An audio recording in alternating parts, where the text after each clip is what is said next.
This is Almost 107, a Fanshawe College journalism student podcast. Get real.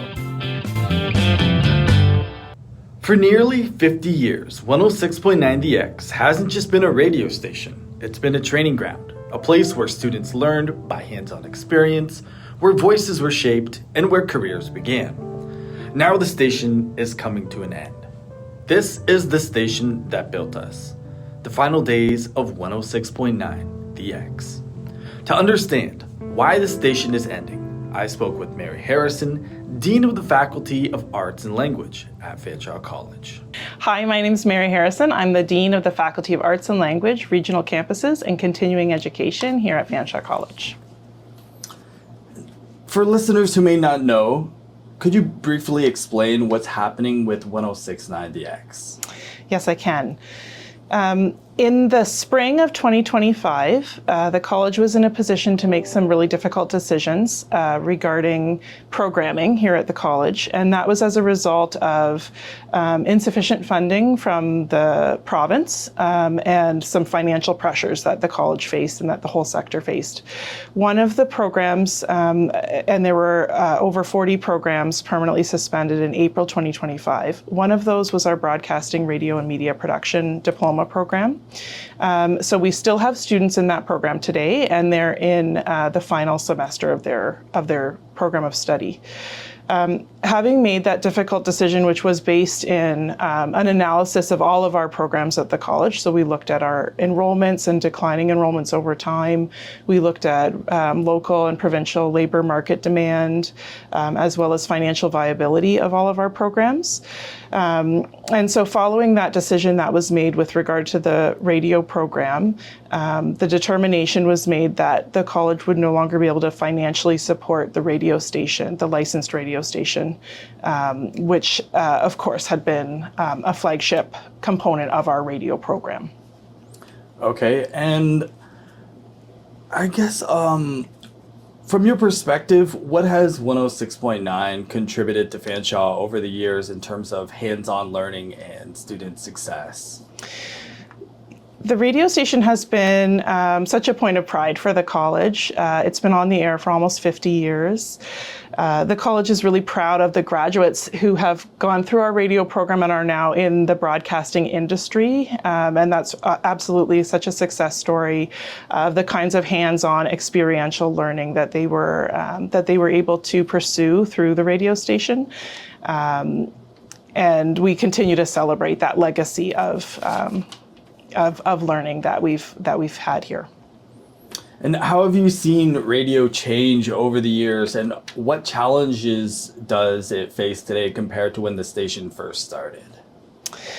Well, certainly in talking with members of the community, our program advisory committee members who advise us on curriculum and delivery of our programs at the college, we've heard about shifting norms in media, where the digital age has put pressure on the radio industry as it has been. And so lots of changes that have impacted student demand and labor market demand relative to our program. Yes, and it does seem like obviously a lot more people prefer to listen to things like Spotify or watch YouTube videos compared to what how much people were listening to radio before. So I guess that does have an impact on advertisement and funding for that program. So radio, with radio evolving into podcasts and digital content on social media platforms, how will Fanshawe modernize hands-on training so students are prepared for today's media industry?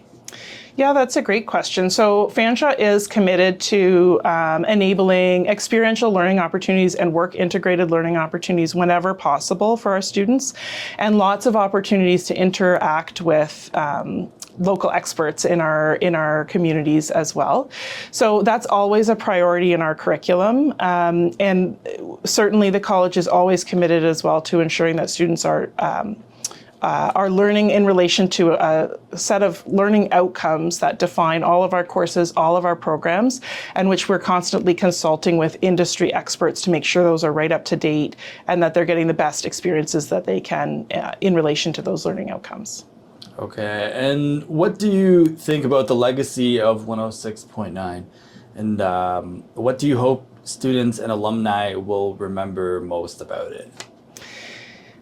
It's been so clear. There's been such warm community outreach around the news of the radio station, and it's been so clear just what the radio has meant to so many students, graduates, alumni. We've had past professors reaching out, friends of the college, and so it's just so evident how much 6X FM has meant to the community.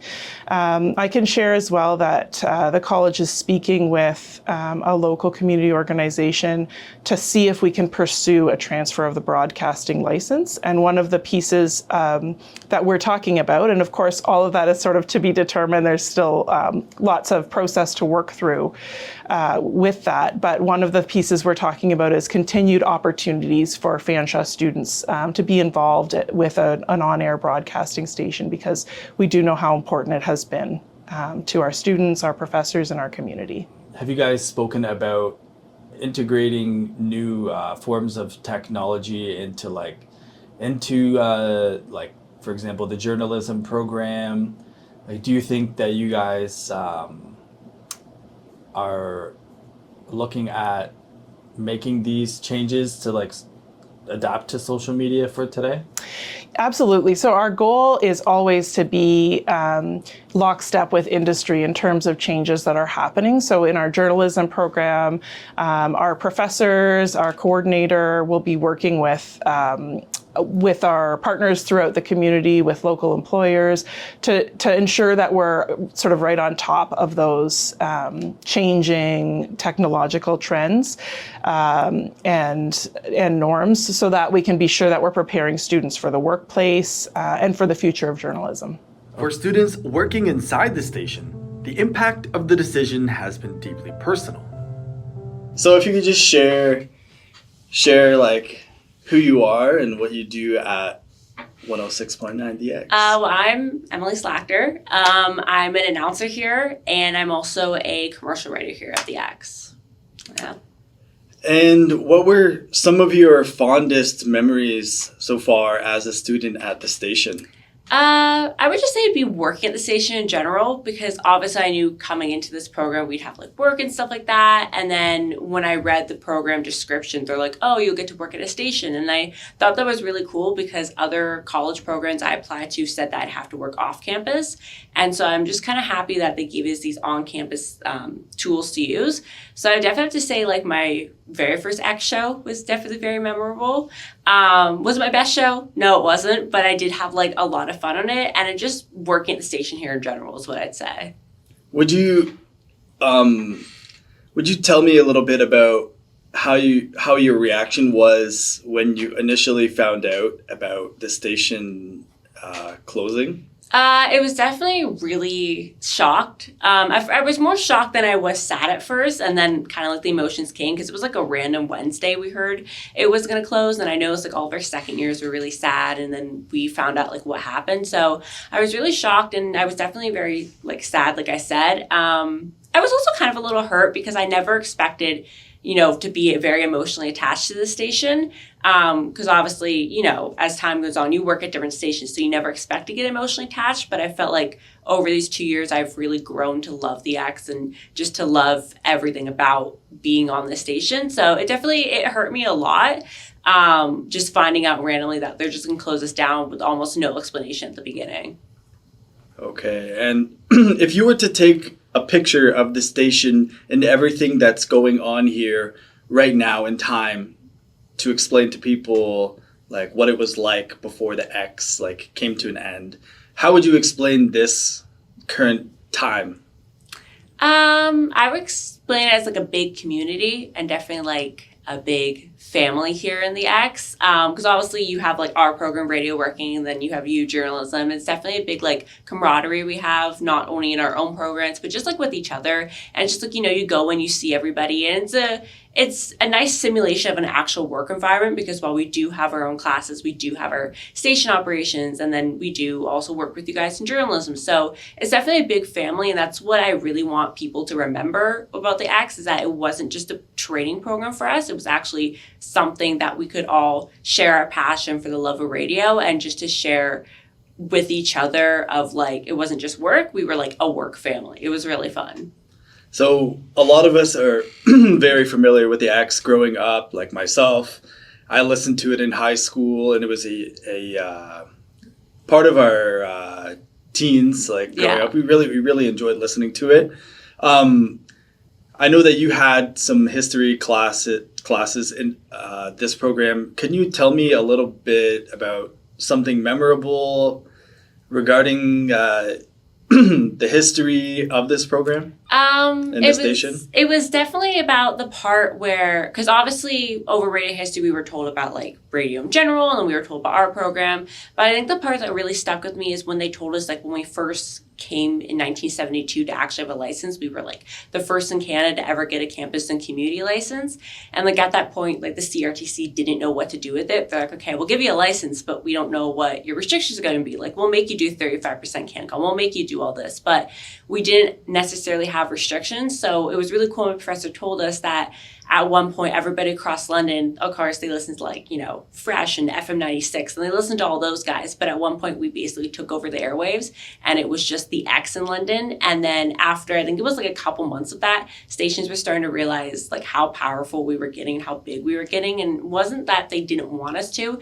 They're like, hey, we're the ones that have advertisers coming and paying. We're the ones that have to make a living to keep our lights on. So they're like, you guys, you can stay, but they're like, can you guys turn it down a bit, so to speak? So the CRTC kind of had to come to us and be like, hey, you can't be as powerful as you are. We need to place some restrictions on you because you guys are just running loose and running way too free. So definitely it was really the cool part to hear. And it always stuck with me knowing that even though we're closing down and even though we don't have the numbers we used to, because people used to have to audition to get in this program, there were like 60 spots on, people used to have to like fight to get in this program. And it was just kind of stuck in me that even though we don't have that anymore, and even though we are a station with everybody else, we were at one point a very big and a very powerful station. So that's always stuck with me. It's a very like encouraging thing to hold on to. All right. Thank you. That's everything. You're welcome. For some students, 106.9 DX was the start of a career.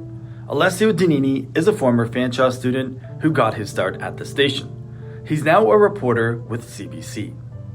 All right, so when you were a student at Fanshawe and involved with 106.9 DX, what was your experience like, and what did that give you as a student?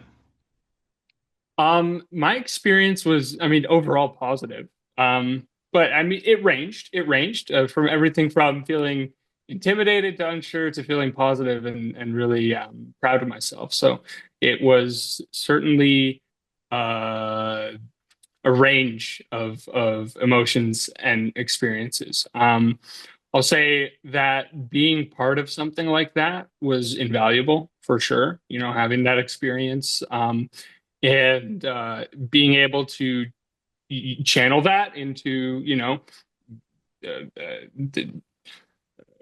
essentially a development of my skills and my identity as a journalist was really, really formative career-wise for me. So I would say overall, it was a fantastic experience being able to say that all the work that I'm doing is actually going out to people, and it's hearing, or people are hearing it, and I think that added a lot. So yeah. So, do you have any memorable moments on the X, like such as like the very first time you went on air, or something that was very exciting for you? Yeah. The first time I went on air was an absolute disaster, actually. it was my first newscast on the X. I had done newscasts on like the campus radio station before, CFRL. But my first time on the X, I was still a first year student. And I don't know what the circumstances were, but I learned a lot of lessons that day. I learned to not rely on computers as much. And to print your scripts just in case something goes wrong, because something did go wrong. I had my computer freeze on me, and I ended up having to improvise so for a couple of minutes. So yeah, I have lots of memories that are surrounding and related to the X. I remember the early mornings being on the newscasting rotation and volunteering for some reason. I don't know why I did, to run the morning news. So very early wake up, and just the sense of realness, right? Overall, you have this this awareness that people are actually tuning in and listening, and it's a real radio station that's going out into the community. So yeah, honestly, most of my moments on there were memorable. It was a really, really great opportunity to be able to be part of it. Great. And now that you are working with CBC London, would you say that a lot of the skills that you learned there were immediately transferable and made you who you are today? Yeah, for sure, for sure. The skills that I learned through the Fanshawe program, and I mean, I've been vocal about it. I think my testimonials on the Fanshawe website is I mean, truly, it was formative. Yeah, it was a lot of going out of my comfort zone, and the X had a lot to do with that because, like I said, going back to what I mentioned in response to your last question, it truly was the real thing, right? People are listening, and it's serious, and your the standards are higher because it's a CRTC licensed station. So everything that I learned there just kind of had that layer of importance to it that really helped things stick, I think, and forced me to go above and beyond, to make sure that I was putting the best version of whatever I could produce out there. So yeah, certainly, it was very important to have that setting for me developing as a young journalist. And in your opinion, do you think radio is dying or is it evolving? And what do you think it looks like for the next 5 to 10 years? Like, what direction do you think we're heading in? I don't think radio is dying. I certainly think it is evolving. The number of people that listen to radio is a lot higher than I think many people would guess if you ask them to. I can speak from from what I've seen. I can't really talk specifics, but from what I've seen in our ratings and stuff like that, overall, London has a very strong listenership for radio across all the stations that operate in the city. But also increasingly, there's a desire to shift some of those offerings online. People are always going to want live content, especially when it's local and the things that affect them. People want to know about the evolving political landscape, not just in London, but also down the road in different places, how things are affecting people and all that. So there's a hunger for it. It's just some of the stations are maybe having challenges adapting, and I think moving online is a big part of that. So I think radio will always exist, but it might look different. You might see like simulcasting, for example, like a live radio show would still go out over the radio, but you might be able to listen to it and stream online. You can already do that for most, right? And then later on, you can find recordings of it. So, I mean, I'm far from an expert in terms of I don't have a crystal ball. I couldn't say where it'll end up, but I can certainly say it's already evolved quite a bit, and I'm sure it'll continue to do so. Great, thank you. For decades, the station has given students a voice and a place to learn what it meant to use it. As it signs off, its legacy will continue through the people it helped build. Thanks for listening. I'm Adam Duffy. Find other episodes of Almost 107 on our website, 1069thex.com, or subscribe wherever you get your podcasts.